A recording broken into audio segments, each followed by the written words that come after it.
Police સ્ટેશનમાંથી railway પોલીસમાં આવી, રેલવેથી પછી અહીંયા આપણે પસાર હતા. આપણે સંપર્ક કરતા પહેલા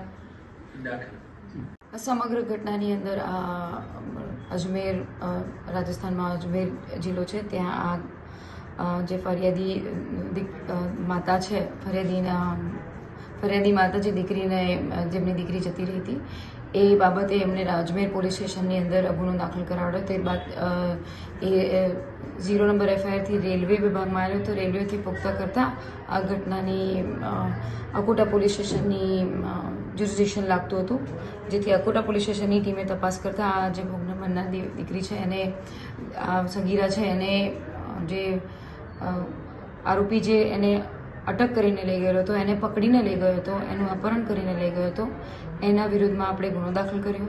અને આ ભોગ બનનાર દીકરી છે એને અમે લોકો લઈને આવ્યા છે.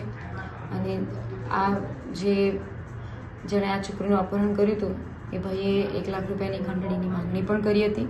તો એના વિરુદ્ધમાં પણ અમે એક્શન લીધી, તાત્કાલિક ગુનો દાખલ કર્યો અને એને પકડવાની તજવીજ ચાલુ છે.